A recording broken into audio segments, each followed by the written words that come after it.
It's FA Cup final, Chelsea, Man City. We were all expecting an enthralling class game of football. Was it? Yeah, boring. Chelsea couldn't land a punch. Man City, KO, getting their domestic double. And now all eyes turn to the Premier League.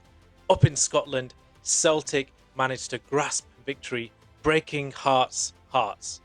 And two new managers will be announced. Chelsea announcing Xabi Alonso, and Manchester United looking to appoint Michael Carrick on a permanent basis.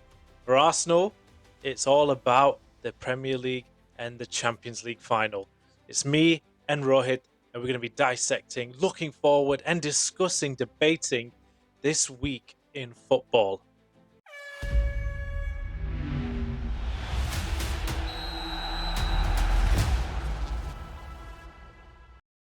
Hello, guys, and welcome to another episode of Two Halves and Two Innings Football Podcast. We would like to thank our sponsors at Synaptech.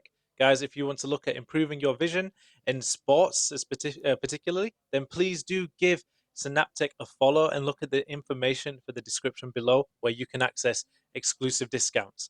Now, Rohit, it's been a bit quiet. I mean, Friday night I think we've got to start with Friday night. Aston Villa, Liverpool. And I know one of our previous podcast hosts, Dheeraj, is a little bit quiet. A lot of the Liverpool fans are quiet, and it could be a very bad result for Liverpool because they are not guaranteed Champions League football just yet.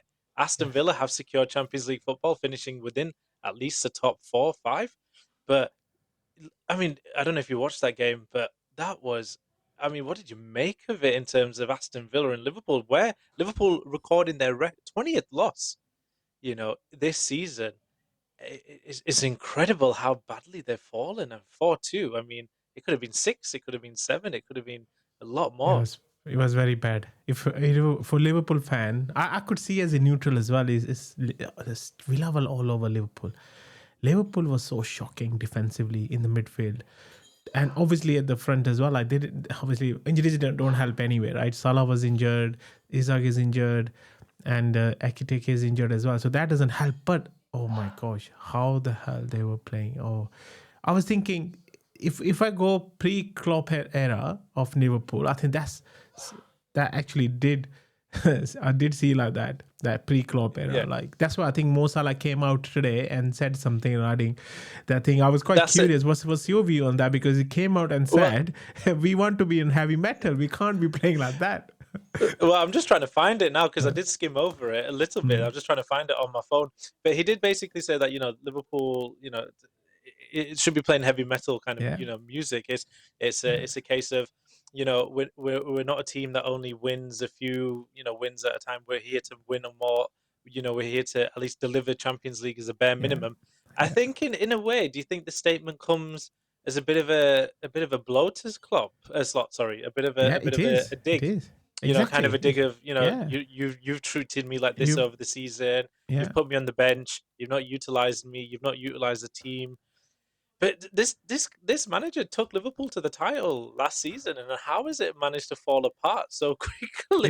This is what I'm so surprised. Somebody needs to player power and everything. But I mean, Mohamed Salah has not performed this season at all. So it's a bit funny how he's the one doing the talking on social media, but he's not doing any talking on the pitch. No, I think he's not been played like how he used to play. His mind is probably not there because a lot of things going on in his mind. And how Slot is playing this team. He said like there's no way he's going, right? He's staying here as far as he knows. But you never know what could happen in football. Now, I was hoping Xabi Alonso will come to Liverpool. That was in my mind when, Slots came out that Slots could leave.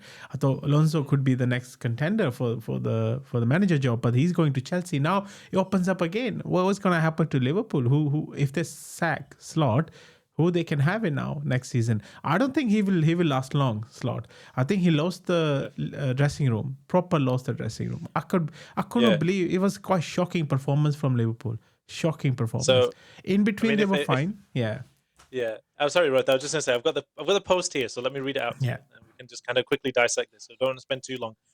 I mean, Mohamed Salah is effectively leaving at the end of this season, so that's all done and done. So for him, he's basically can say what he wants, and he can then start fresh at a new club, but he's basically said, I have witnessed this club go from doubters to believers and from believers to champions. It took hard work, and I did everything that I could to get the club here, or get to help the club get there.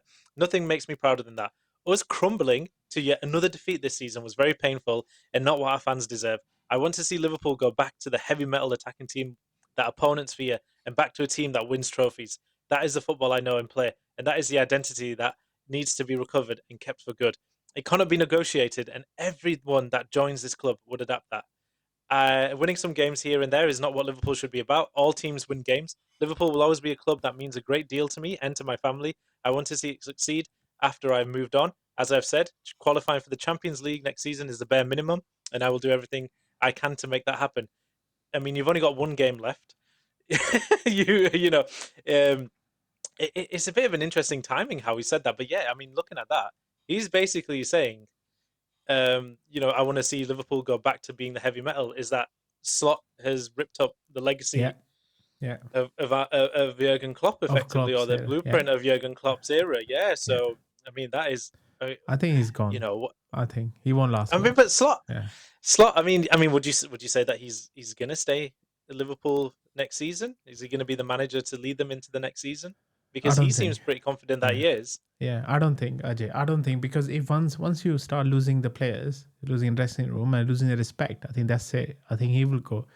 If he stays, if they start again like this, what's going to happen? Yeah, but you're losing the respect of a player who's already said he's going. So for Salah, you never know. He's free to say whatever he wants because he's not going to play next season, is there? Yeah. But then you never know how the players are feeling inside as well, right? They've been so into playing heavy metal in Klopp's era, and now they've been kind of playing in a different way, and that shows it's not their game.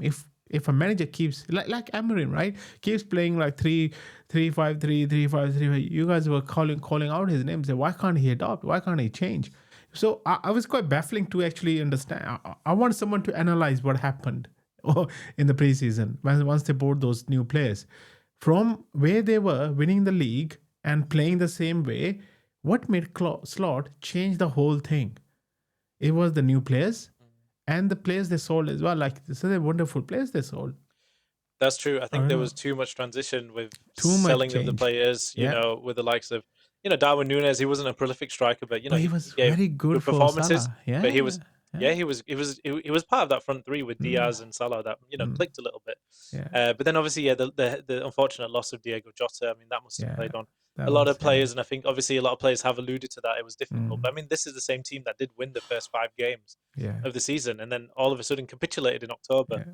And I think there was a stat saying that against the top 7 or 8 teams that Slot has only won 1 and lost 9 games against the top 6, I think it was. Yeah. So that's damning. That is damning. And they conceded, I think, about 50 odd goals this season, which is again nothing like Liverpool. So it's interesting. I mean, being a United fan, I mean, this is all great because it's not us for once this season that has been the talking point of disaster. But I mean, it had been at the beginning with Ruben Amorim. But let's see. I mean, will Arne Slot be there? Next season. I mean, the likes of Robertson going, Alisson potentially going to Juventus, and then Salah leaving. Maybe the new players like Etikite, Wirtz, even Frimpong and Kerkez, will they be able to maybe get on board with Arne Slot? So maybe that's what Liverpool are thinking, is that there's already 5 of his team players that he's, agreed on or ticked off, that maybe he might think, actually, you know what, if I add another 3-4 players, then I'll have the majority of the dressing room on my side. So that could be another option, for instance, if the old guard. Let's see what happens. Liverpool are going to probably be in a transition period for a year or two. I mean, Paul Mason said Liverpool will finish above Man United next season, but I mean, judging by this type of performance, and even how can they even improve unless? But you never know, Ajay. You keeping now coming to United. All cylinders. But now coming to United, they're keeping Carrick on. That's what it looks like, right? He'll be in charge. But like, you remember what happened with Ole? Ole came in, wonderful, United play wonderful. Okay, let's sign the thing, sign on the dotted line. You love that word. You love that. So this is what I'm saying. It's easier to say that now because at the moment there was no pressure at all on the United. There was no pressure at all. But again, No doubt. He done wonders. He beat City. He beat Arsenal. I think he beat Chelsea as well, if I remember correctly. So We've no. Ruben yeah, Amorim beat Chelsea. Then we've did we? Yeah, did we beat Chelsea? Uh, I I think think I think we away. no. Or was it? Was it a draw? We Anyway, beat but Chelsea. he did Yeah. well. He did well. But I think in the full season, with all the cup games, all the Champions League games now coming in, that will actually show. I mean, he does deserve it to give it a go, to give it a Yeah. shot, right? I He mean, does deserve it's it. Yeah. listen, from a United fan, I think, like you said with Ole Gunnar Solskjaer, are we going to see Ole Gunnar Solskjaer part two? You know, it was a feel good factor. Michael Carrick has similar qualities to Ole Gunnar Solskjaer, where it's, you know, he's a very friendly guy. He can understand players. He can understand young players. He can, you know, get on board with them and say, you know, I've been there. I can help you out. I understand what you're going through. But is he a genius masterclass technician? You know, tactician. Sorry.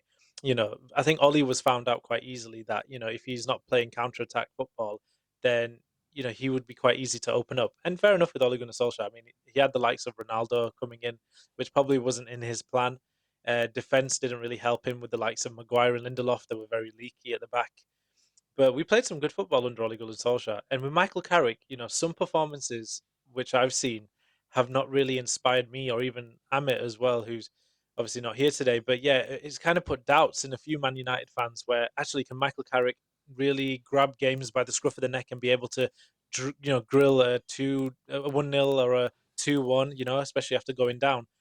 We've seen performances, you know, with Man City, Arsenal, even the Liverpool game, where against top teams we played quite well because we need teams to come at us in order for us to do counter-attacking football or be able to counter on the break. But these small teams like Wolves, Leeds, that are low block, Burnley, for instance, they've been hard for Man United. They've been very, very difficult for Man United, even under Ruben Amorim and now Michael Carrick as well. So the question is going to be, Rohit, now that we have knowledge and most likely confirmation that Michael Carrick will probably get a 2 year or a 2.5 year deal, then where do Ineos go? Where do Jason Wilcox and Omar Barada? They've given Michael Carrick the head coach position. Like I said, it's not confirmed, but it's pretty much most likely It's it pretty will much be likely. confirmed Yeah. within the next 2 Yeah. days.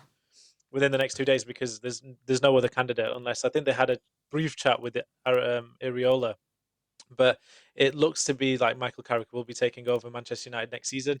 Has Michael Carrick given Ineos a list of players? Will Ineos basically say, Michael Carrick, these are the players we're going to look at? There's definitely going to be midfield changes. We're going to look at 2, maybe 3 central midfield players. Can we get a left back? Can we get a left winger? Can we get a centre back? Can we get a striker? All of these aren't going to be filled within this first transfer window. So the question is, can Michael Carrick, like you said, can he do Champions League? Can he do FA Cup? Can he take us to the Carabao Cup? Can he take us deep Time into will that? Can tell, we Ajay. then Time can will we be tell. top four? You know, top Time four will again, tell. because you Yeah. know this exactly. So Yeah. it's going to be a question of, obviously, do we just basically accept, okay, look, for that 1 year, it's going to be a transition for United. We, even if Man United finish or go into But January Ajay, 10th, yeah, are we sorry happy with to that? sorry to Yeah, interrupt. go on. But I think it's a great way that they've done it actually. They didn't give him 3, 4, 5 year contract. They only gave him 2.5 year contract, right? So it's a short span. They will see what Mm. happens. So if even if they have to make a loss, they have to give him when they sack him. It's not that much of money. So I think that's a shrewd business. That's a good business. They know he has to still prove next year that he is the manager for Manchester United. This season, it was like I said, it was easy. There was no pressure. One game every 10 days, sometimes 12 days, sometimes 2 weeks. Yeah, They knew even if they don't make it, there was no pressure on Carrick either, because even he was a temporary in charge. There was no pressure on him either. If there was a pressure on a manager to win the league, to win the cup, to be in the top four, then you will see the real manager. Then you will see the real players. This is why I always, when like when Arsene Wenger was there, every year we were making Champions League, but we weren't winning the league. We were just winning FA Cup here and there, and then nothing was happening. It was like no pressure at all. There was no pressure on the players. So true. they were thinking, if we And make top four, everyone will be happy. So this is what true, true. this changes I think everything. Michael Carrick came into Manchester United probably at the best time for Michael Carrick, to be fair, because Mm. if you look at it, in his 15 game tenure for Manchester United, he's won 10. So he's won the most games if we were to start this league from when Michael Carrick started. we've got 31 points, 32 points, I think. So 10 wins out of 15. I think 3 draws and 2 losses. From that performance alone, you probably would say, yeah, Michael Carrick deserves his job. But if you also look at how the other teams in the Premier League have kind of been, I mean, Manchester United are looking at 60 odd points in order to qualify for the Champions League. That's probably one of the lowest points total in recent Premier League history to kind of qualify for the Champions League. Most likely you'd have to get to high 60s or 70s, low 70s to get into the top 4. Now obviously there's a top 5. You get that 5th place spot. It could even be the 6th place spot if Aston Villa win the Europa League. So Michael Carrick has probably had that luck, like you said, because of only playing once a week or one every 10 days. And a lot of other teams have kind of fallen behind. I mean, you look at Newcastle, they're at the bottom half of the table. That's a Champions League team. You look at Tottenham. Okay, they got to the Champions League with the Europa League win. But again, that's a traditional top 6 team. They're in the bottom. Liverpool have fallen off quite a lot. Chelsea have dropped off massively. They're 9th in the table.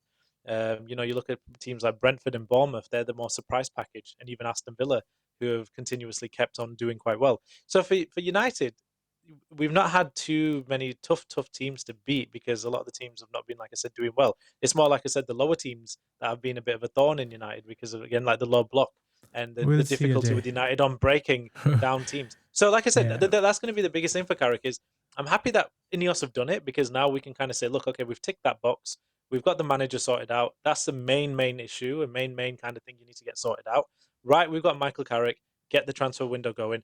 Identify your targets. Is it obviously definitely the midfield, the defense, the attack, whatever, and get conversations going. So let's see. Looking forward to the summer window. I think let's see how it goes. It's gonna be interesting, Ajay. Very interesting. Well, Slot could still be here or not, right? New manager at Chelsea, and if we see new manager United as well, it'll be. Oh, and there was a rumor. I don't know if it was AI. So nowadays we can't even guess if it's the real footage or it's done from AI. Somebody put on Twitter that they were taking a video of Pep Guardiola going through the walking around his trophies. Walking around his trophy. I thought, ooh, he will be leaving or not. You never know, So this next few weeks gonna be interesting. Well, yeah, up until August next. It's going to be obviously if Man City leave, is it going to be Maresca? Obviously, Ariala's going to be going from Bournemouth. Oliver Glasner's leaving from Crystal Palace. Sorry. Palace well. So there's loads of changes. Lots of changes. For managers. Yeah. Let's see. Jose Mourinho maybe going to Real Madrid. Let's see. But that brings us on with Chelsea and Xabi Alonso. Obviously, the news that he will be the head coach. But I mean that final. Ooh. Oh right, that was boring. That was rubbish. Yeah, you said rubbish in the group because you guys calling Arsenal boring, Arsenal boring. I said, there you go, guys. This is boring as well. Please come out and say that. But Ajay, what do you think of that question of the nudge on Pedro? I mean, I thought that was a penalty. There was 2 instances, wasn't there? There was a nudge on Pedro, then there was a clipping of third time he's done it. Hato's heels. Yeah. Honestly, Roy, I think you said it before as well. Sometimes the games, you just think the referees, I mean, come on. You got to be a bit impartial. Is there some favoritism going on here? Like, come on. There was some clear clipping of the feet, and you kind of thought to yourself, that was a penalty. And then VAR don't even look at these kind of things. But they'll spend 5 minutes looking at other things, which you think, that's the thing, Ajay. Shouldn't be a penalty. But then they skim over obvious tackles where you think, actually, that should be a penalty. That should be a penalty. So, and I want to say something Chelsea here. Probably should have had one penalty. One penalty, exactly. There were 2-3 trips, right? They should have had one penalty. But this I'm saying, there is a lot of ooha on Twitter, on social media regarding Raya's foul, which was the foul. There was a lot of uproar on that because that was the actually correct judgment. That was the correct decision. But with these kind of events, with these kind of fouls, which are wrong fouls, they should have been penalty, which I think they came out to Everton as well, right? That should have been a penalty as well. The Everton game, the Everton should have been 4-2 up that time, if you remember. They said it should have been a penalty. So against Man City, they should have been penalty or Silva's. So there you go. So, but there's no uproar. There's nothing in the media. There's nothing about that. But where there was a good, for Arsenal, there was a good decision, right decision made, but everyone was all over the place. This is what the thing is, right? The problem with Roy is Arsenal is that they are the kind of almost kind of creators of their own kind of victimhood as well. Is that the fact is that they do play dirty in the box. I mean, there are a lot of times where Gabriel has gone down very simple. I'll show you the clips. I've got clips too. Don't you worry. There's so many clips on Instagram. I'll tell you when Burnley against Brentford and against Newcastle, Ramsdale was literally blocked. That was actually more of a foul. Gary Neville on the comment is, oh, keepers need to be more stronger. Keeper needs to be more stronger. This is bad. But nobody lit an eyelid. Nobody bit an eyelid on that. So this is what I'm saying. So when that happened, that's what I love the way Arsenal came back. Okay, if that's true, then okay, we will do the same then. This is what I'm saying. So why the uproar now? Why no uproar then? The thing is, you're going to have to take the viewpoint then of corners in the next season. Then is going to be like, okay, look, what are the rules going to be around corners? Shirt pulling, grappling, protection for the keeper. Are you going to have to say then, okay, no more than 5 players around the keeper in that small, 4-5 yard box or whatever the keeper's little area is? Like at the end of the day, there's going to be decisions that are going to be quite difficult to make because there's just so much activity happening in corner boxes. So hard. And like I said, you've got defenders. You got defenders like pulling attackers. And Declan Rice, I mean, he's a prime example of this, where he was like, holding on to one of the West Ham players, like grappling him as well. So there could have been a foul there. Obviously, Raya, fair enough. There's an arm going over. Same way Maguire was doing against Everton. Same way Silva was doing against Everton. Every team does it. It's not Arsenal, Ajay. It's not Arsenal. Every team does it. What is the only reason why Arsenal get more highlighted about it more so is probably because the decisions would be more favourable towards Arsenal. But no. I don't agree. I literally don't agree. We've been the victims before. We've been the victims before. What about that goal? What about that goal? I can't remember what team it was. I don't know if it was Wolves or where there was the tiniest of little tiny taps or pushes on Gabriel, and he went like this, and he went far backwards, and I think it was Newcastle. I can't remember if it was Newcastle. It was the Spurs. But it was Spurs. It was the Spurs one, the Spurs one. Yeah. Oh yeah, the Spurs one, yeah. Spurs Oh my God, yeah. one. So basically, the tiniest of little taps on the back of Gabriel, and then he goes over like that, and then obviously, with Van Dijk scored a header which he pushed Matty Cash, but again, there was about the same force as what Gabriel received, and Gabriel flew his hands up in the air like he almost got choke slammed.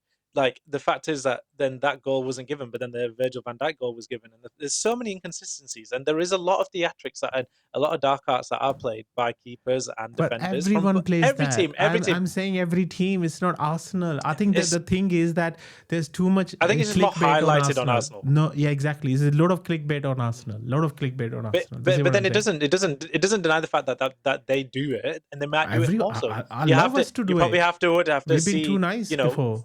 We've been too nice before. But the only way that I can kind of prove to you that it might be more favourable for Arsenal is to look at if VAR decisions were to again go against maybe Arsenal, then how many points would they have dropped? And it does show that Arsenal have probably been on more receiving ends of favourable VAR decisions, i.e. like the West Ham one, i.e. like the Tottenham one as well, where they've conceded goals, but then VAR has turned it over because of a potential foul. But that's again subjective for the VAR. Remember last year? Forget last year. Just talk about this season. How many stories we received last year? The Declan Rice red card, Trossard red card, Skelly red card. You see how many red cards we got last year? Listen, Diego Dallo got red carded for 5 seconds after just complaining to the referee against Liverpool in our 0-0 draw. And there was no need for 2 yellow cards to happen at the same time. When the guy was basically complaining, but you'll have managers or players running over to the referee and crowd and don't get any yellow card. Kick against McAllister, McAllister, right? Yeah, true. Remember that? Exactly. That one, the handball of Rodri, that won them the league by 2 points against Liverpool. And then next season, the red card wasn't given. And Dalot, you remember in the derby, Manchester derby this year, when Diego Dalot, actually there was a red card foul on Doku as well. That wasn't given. So these things happen with every team. Every team pushes, every team grabs everyone, every bloody team. But when it's Arsenal, it goes over the board. I love the way Rooney said. Rooney said, why are they all talking about this bullshit? Because it's Arsenal. Because it was a foul. It was a foul. Yeah, but I'm not going to lie. When you do look back at that Chelsea game, when you were playing Chelsea, I think there was where I think Rice was over João Pedro or something, and then it actually did hit Rice's hand because of the fact that his hand was high up.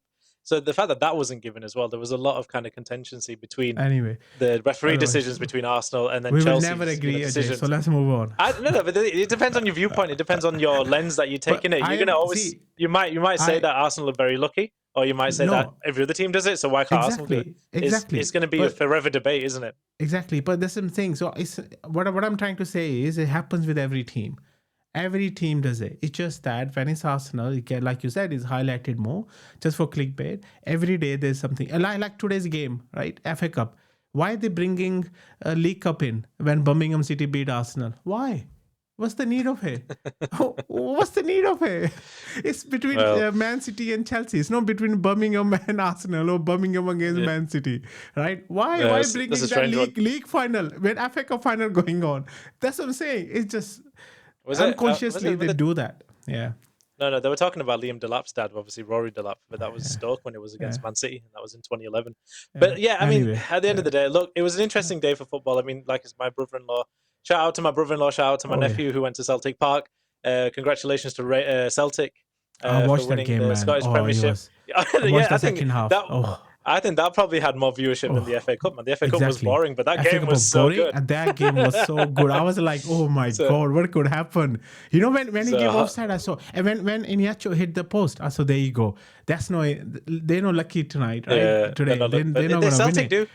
They have a way of doing it, and when it was 2-1, my brother-in-law texted me. He's like, "Yeah, I'm so happy." And then the 3-1, and 3-1, everyone came out. I was looking at them. I said, "Where are they? Are they on the pitch?" No, my nephew's only 8 years old. He would have got crushed, bichara. So no, I'm glad he stayed in his seat. But yeah, literally, heartbreak for Hearts. I mean, that's probably the easiest way to say it. Heartbreak for Hearts. Very 60 years. They're waiting for a Scottish Premiership, and they'll have to wait another year longer, I guess. But I mean, credit to them. They were on top of. That was the funniest stat, Roy. I mean, they were on top of the table from October, and obviously Arsenal were on top of the table from October. City went as well. Liverpool were on top, actually. Liverpool on top. Remember, they won the first 5 games. October. No, they won the first 5 games. No, but not in October, though. That's when they started losing all their games, isn't it? I don't know. But I think... So Arsenal have been on top anyway for the majority. Yeah. So it's just funny how, ironically, that you can be at the top of the table for so long, and then Celtic literally on top of the table, how many days? Just one day, and that's the day that they win the Championship, the Premier League. Sorry, whatever. So, right, could you imagine? Man City, I can't imagine. We're going to win it. Topping the Premier League table at the end of the season. Like I said, there is the equation didn't change. Why we had to win all our games. So this is the equation. The players know that, right? We have to win all our games. Let's forget everyone, whatever else are doing. We need to just focus on winning our games. That's it. Well, that brings us nicely on to then. So obviously, we've covered the FA Cup, covered Michael Carrick, and covered Chelsea's head coach appointment. Now we go back onto the Premier League now. So it's Monday? No, Sunday night. Yeah, Monday night. Oh, sorry, Monday night. Yeah, Monday night. So Arsenal. Have Arsenal played on Monday nights? It's the first time we're playing, I think, this year. I don't think I've seen my Arsenal play on Monday nights. But anyway, it's Emirates against Burnley. Burnley have obviously pretty much they're relegated, so there's nothing that they can kind of either play for if they're going to play freely or not. But Roy, it's going to be a win for Arsenal, isn't it? We have to win it, man. There is no other option. It's a final and another final. We have 3 finals to go, mate. We have to win it. To look at it. We have to win it. I think Arteta said that last year. I mean, before when we lost against City, he said we have 5-6 finals to go, and then we will play that. Every game is a final. We have to go with that mentality. We cannot be complacent. We cannot afford to be complacent. It's not Burnley. It's the team we need to beat. They are strong. They drew 2-2 with Aston Villa last game. They only lost to City 1-0 at home as well. So they're a very good team. We have to be at best to beat them. So I want everyone to not be complacent. Just go in and win it. Okay, so I mean, in terms of obviously, like you just said there, Burnley are a very strong unit in terms of defense. They probably will park the bus or low block and all that kind of stuff. And Arsenal have had troubles with the low block in the previous games. Obviously, Gyökeres is starting to find his shooting boots. And what kind of formation and team selection are you going to be thinking about in this? Obviously, we've talked about Odegaard quite a lot, and Lewis Skelly has obviously been playing in the midfield. I think he will play. Would he be included or not? No, I think Skelly will play. Lewis will play now. I think that's it. I think he will play the next 3 games now in the final. And then I think, because unfortunately White got injured. Unfortunately, he's out of World Cup as well, which is very sad. He's been in form since he came back. Obviously, first few games were not good, but once he got into form, it's been brilliant. And then unfortunately, he got injured. And Timber is injured as well, so we kind of Do you even have a right back? we Is don't it have a Mascara right back. going to be right back or Declan Rice? We have to play Mosquera now, right back, or maybe he change the formation. I don't think he will change the formation, so he will keep he'll keep the same team except obviously Mosquera for White, maybe Hincapié for Calafieri. But I think the rest of the team will remain the same. I think so. So what was your prediction going to be then? You know what, Ajay, I was thinking about that. I said, I'm not going to give a prediction. I'm going to just say Arsenal win. Let's see what happens. We have to win it. I don't care 1-0, 2-0, 3-0, 4-0. Like I said earlier, we have to win all our games, and that's the equation. It doesn't change how many goals we score. I just need to win. Do you think Burnley could do an upset, though? I mean, do you think that it could take a set piece, a corner by Burnley? See, these games are pressure games. Yeah. These games are pressure games. Obviously, these games are pressure games. But I do believe in Arsenal, this team especially. I think if we say, everyone is saying, if we can't beat relegated Burnley and 14th place Crystal Palace, we don't deserve it. So, but these games are pressure games. Wolves. Yeah, but these games are pressure games, right? Anything can happen in these pressure games where there's extra in it. But I have full confidence in this team. Yeah. They were playing very well against West Ham in the first 10-15 minutes. Then we fell off. Then we came back again, and that was a really, really tight game for us as well. And we literally scored and won the game. So I think that should give them confidence. And we have good rest as well, full week rest. So I think we should be okay to do the job on Monday night. Yeah, well, let's hope there's no viral infections going around the Burnley camp. That might help you out. Yeah. But let's see. Yeah, I probably would go for an Arsenal win. I think it's going to probably, there's too much firepower for Arsenal. It'll be too strong against Burnley. Yeah, and then then all eyes will be on Bournemouth versus City game on Tuesday night. So if Bournemouth can take some points off, then Arsenal will be champion. So that'll be the good game. That'll be a good game too. I'm not gonna watch it because my heart will be pumping. So I'm not gonna watch it, man.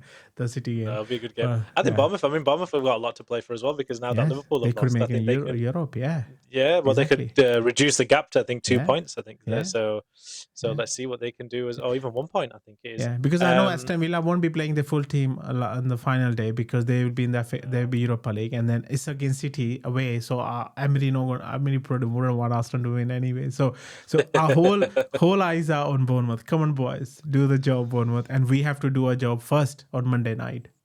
You will do. Well, I know you're not going to ask me about Man United, but I'll just give my 2 cents anyway. Yeah. So I'm sure Man United. I don't care what happens with Man United against Nottingham Forest. I just need Bruno Fernandes to get 2 assists. That's all I care about. As long as his brother gets 2 assists, breaks the record, I will be happy. Okay, I don't care if it's 3-3, 2-2, but as long as this guy gets 2 assists, I'm happy. Okay, so that's all I want. Don't care about the result. Just want Bruno to get 2 assists. But now United are into Champions League anyway. It's all confirmed. So there's no pressure at all. So I think teams should enjoy that game. Yeah. It's a home game. It's an early kickoff. Yeah, last home game of the season. But 12:30, Nottingham Forest might be a bit down and out, obviously, from their exit at the hands of Villa. So hopefully we can capitalise and just, like I said, I just want Bruno to get 2 assists. That's all I need. That's all I care about. So, guys, see, two assists is all we need. He doesn't care if United win or lose, but what he cares about is Bruno getting 2 assists. I think all the players would. A Casemiro goal and a two Bruno assists. That's all we want. Send Casemiro a nice farewell gift, and that's it. But yeah, let's see what happens. It'll be an interesting game tomorrow. But yeah, I think that covers everything. Then I think so. Like I said, we're missing Amit. Amit, hurry up and come back. Yeah, he's a busy guy, man. But yeah, let's. Well, obviously, I think the next time it's going to be final week. Oh my God, game week 37 and game week 38. I mean, coming soon. And then the Champions League final. That's the Champions League final. I know. I mean, Rohit, we've been doing this now for literally 38 weeks. Yes, I know. Literally, we started off this podcast this season. Yeah. So, guys, obviously, please, do keep on liking, commenting, and subscribing, guys. Need more subscribers, guys. Come on. We need more subscribers. Where are you guys? Come on. Yeah, that's it. Our wives are hating on us why we keep on wasting time making these half an hour, 40 minute videos when we could be doing some household stuff. But guys, we would like to talk to you about these, from our perspective as fans, as cricket fans as well as football fans, not just about Man United and Arsenal, but also about other teams. We want to obviously learn more. We're still young in doing this as well. Rohit is a little bit more experienced than myself, but if you guys have got any information or any kind of feedback for us, we'd be more than happy to take it on. And again, like I said, if you do want to come onto the podcast, talk about your team, then please do just drop a message, and we would more than happy to hit you up and get you on as well. But Roy, fantastic. Thank you so much again for today's episode. And like I said, it's crazy. End of the season, right around the corner. Will it be Arsenal? Yeah. Will it be Man City lifting the Premier League title? But I think it's going to be Arsenal, as I predicted. So, I think, Roy, what we need to do is we need to go back to that first episode and talk about our top four predictions. We need to get an editor. You do some editing and get that little short clip and get everyone's predictions and see who was right. Winner gets to get a mixed grill treat, let's say. So tavern. Definitely. I told you guys, if Arsenal will, treat is on me. Yeah. Did you say Arsenal? Did you say? I remember I said Arsenal. I don't know. Did you say Arsenal? I think I did say Arsenal as well. You said, yeah. It will be interesting to see what Amit said. I think he said Man City. But yeah, let's see. But right, guys, thank you again. 2 halves and 2 innings football podcast. Thank you to our sponsors at Synaptech, and thank you for watching. Take care. See you on the next one.